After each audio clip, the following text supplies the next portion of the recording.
Bismillahirrahmanirrahim. Assalamualaikum warahmatullahi wabarakatuh. Perkenalkan, nama saya Irza Taufik Nurrahman dengan NIM B1061191064. Baik, di sini saya akan memaparkan proposal skripsi saya yang berjudul Analisis Peramalan Ekspor Indonesia Pasca Krisis Keuangan Eropa dan Global tahun 2008 dengan metode dekomposisi. Proposal ini saya ajukan sebagai tugas mata kuliah permodelan dalam ekonomi kelas A. Adapun topik pembahasan yang akan saya sampaikan, yang pertama ada pendahuluan yang terdiri dari latar belakang, rumusan masalah, tujuan dan manfaat penelitian. Lalu yang kedua ada tinjauan teoritis, ada pengertian peramalan, perdagangan internasional, ekspor dan krisis ekonomi, serta hipotesisnya. Yang ketiga, metode penelitian yang mencakup ruang lingkup penelitian, jenis dan sumber data, metode dan teknik pengumpulan data, pengolahan data, teknik analisis data, serta teknik evaluasi hasil peramalan. Baik, yang pertama latar belakang. Perekonomian Indonesia pernah mengalami goncangan besar akibat krisis ekonomi yang terjadi pada tahun 1997 sampai tahun 1998 yang lalu. Peristiwa ini telah membawa dampak yang merugikan bagi kondisi perekonomian Indonesia pada saat itu, di mana terjadi kemerosotan produk domestik bruto atau PDB, output menurun, banyak perusahaan yang bangkrut, perbankan hancur, pengangguran meningkat, serta kemiskinan juga meningkat. Menjelang akhir triwulan ketiga pada tahun 2008, dunia kembali dihadapkan dengan krisis keuangan global yang mulai muncul sejak bulan Agustus tahun 2007. Yaitu pada saat salah satu bank terbesar Prancis, BNP Paribas, mengumumkan pembekuan beberapa sekuritas yang terkait dengan kredit perumahan beresiko tinggi Amerika Serikat atau subprime mortgage. Keadaan ini selanjutnya memicu gejolak di pasar keuangan dan akhirnya merambat ke seluruh dunia.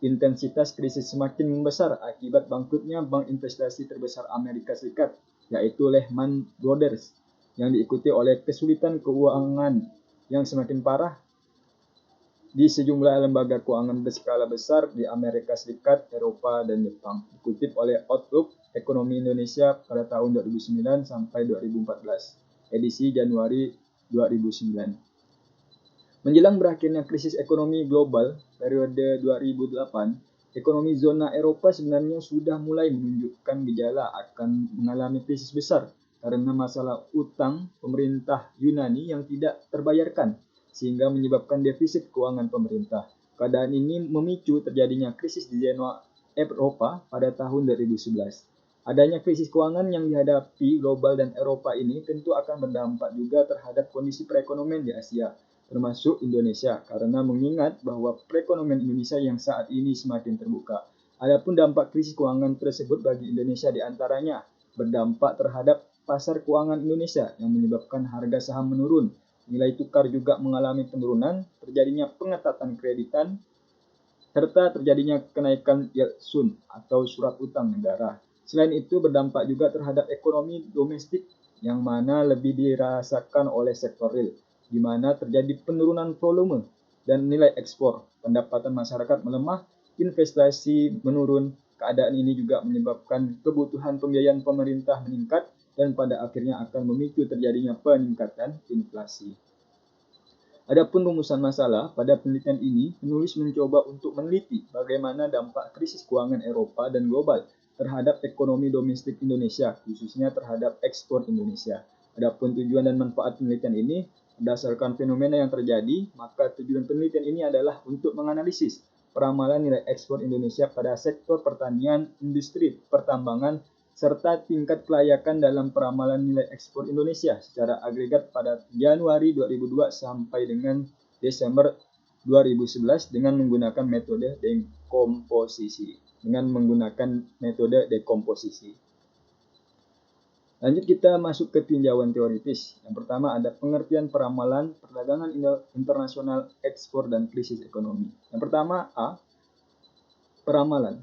Peramalan merupakan studi terhadap data historis untuk menemukan hubungan, kecenderungan, dan pola yang sistematis, menurut Sugiarto pada tahun 2000. Pendapat lain mengatakan bahwa peramalan merupakan kegiatan penerapan model yang telah dikembangkan pada waktu yang akan datang, menurut Aritonang pada tahun 2009. Selanjutnya, Makridakis dan kawan-kawannya pada tahun 1999 mengatakan bahwa peramalan merupakan alat bantu yang penting dalam perencanaan yang efektif dan efisien.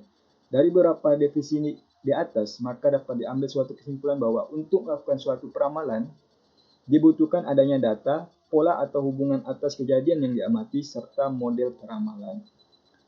B. Perdagangan internasional. Historis lahirnya perdagangan internasional pada mulanya disebabkan oleh kebutuhan terhadap suatu barang yang saling ketergantungan dari penduduk suatu negara dengan penduduk negara lain, menurut Sumanjaya pada tahun 2010. Hal ini dapat terjadi karena sumber daya yang dimiliki oleh setiap negara relatif terbatas dan berbeda-beda, sehingga dalam pemenuhan kebutuhan tersebut dibutuhkan suatu perdagangan antar negara atau yang lazim disebut dengan perdagangan internasional. Negara-negara melakukan perdagangan internasional disebabkan oleh dua alasan, yaitu untuk mendapatkan keuntungan perdagangan atau gains from trade, dan negara berdagang satu sama lain dengan tujuan skala ekonomis atau economies of scales dalam proses produksi, menurut Krugman pada tahun 2002. C. Ekspor. Secara fisik, ekspor diartikan sebagai pengiriman dan penjualan barang-barang buatan dalam negeri ke negara-negara lain.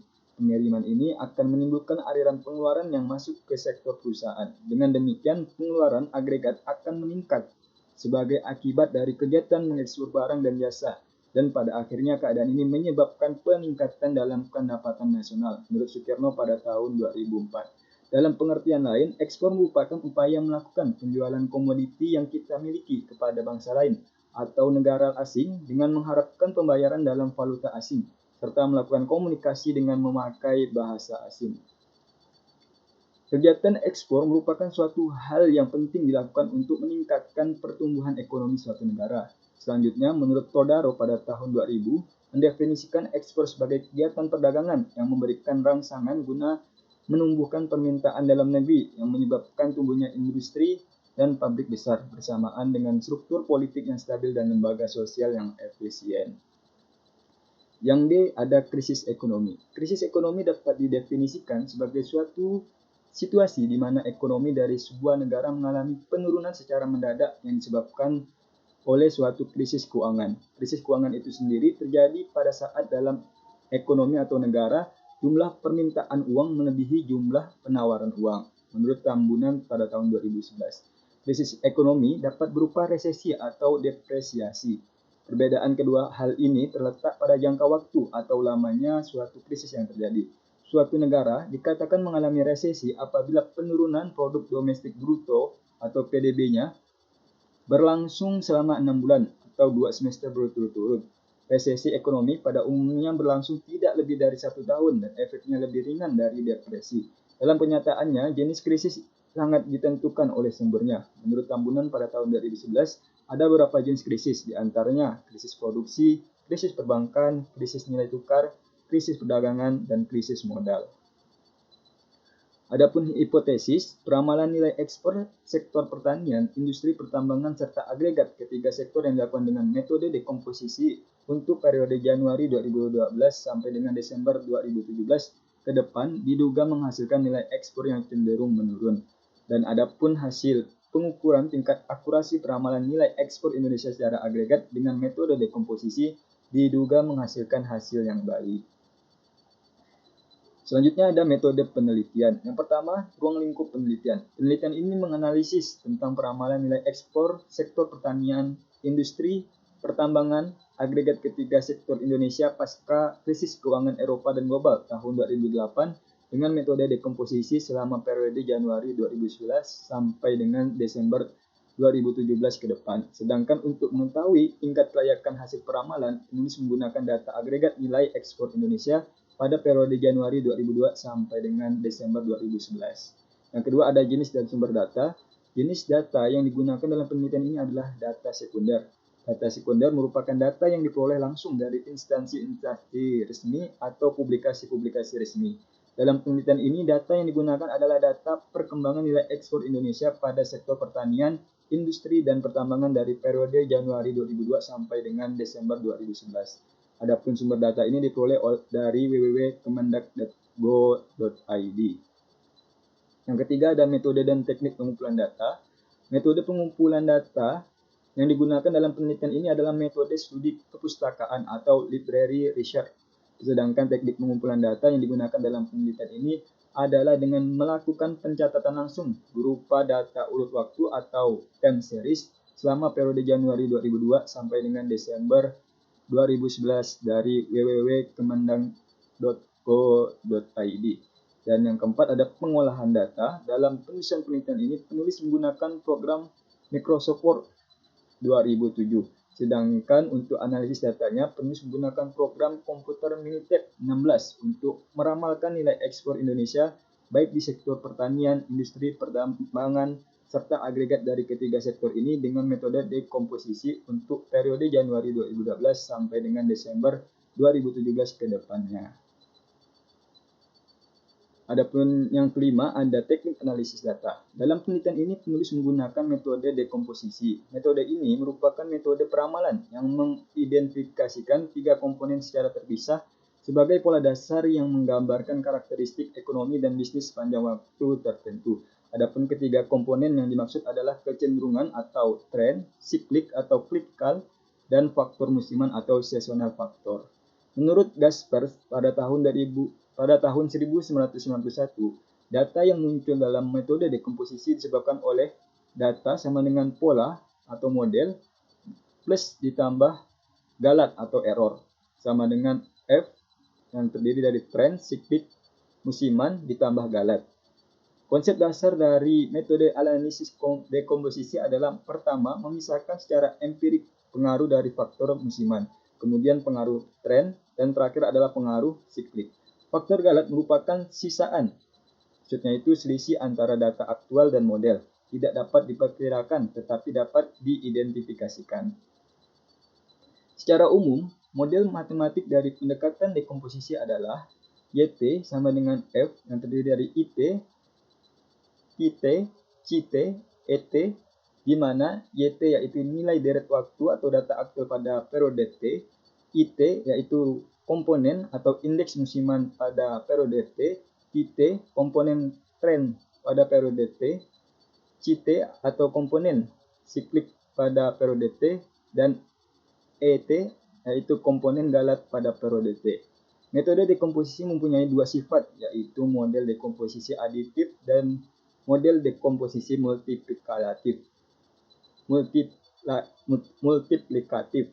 Metode dekomposisi mempunyai dua sifat, yaitu model dekomposisi aditif dan model dekomposisi multiplikatif. Bentuk fungsi di atas tergantung pada metode dekomposisi mana yang akan dipergunakan. Bila kita menggunakan model aditif, maka bentuk fungsi pertama akan menjadi fungsi sebagai berikut, yaitu YT sama dengan IT ditambah TT ditambah CT ditambah ET.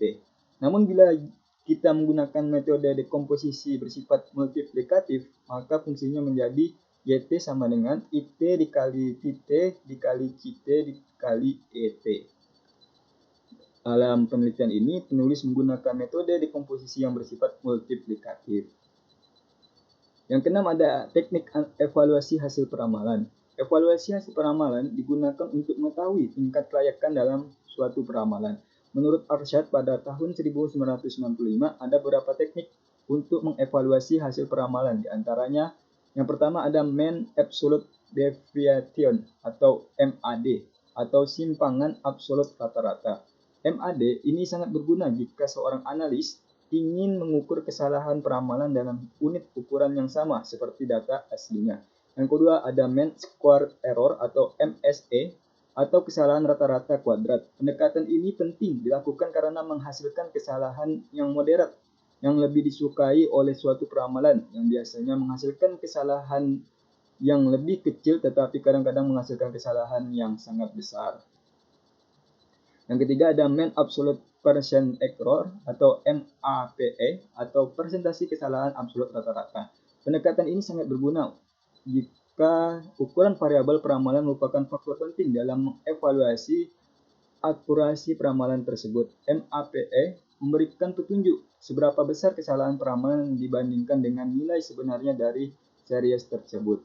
Yang keempat, mean percentage error atau MPE atau persentase kesalahan rata-rata. Pendekatan ini diperlukan untuk menentukan apakah suatu model peramalan bias atau tidak. Jika pendekatan peramalan tersebut tidak bias, maka hasil perhitungan MPE akan menghasilkan persentase mendekati 0.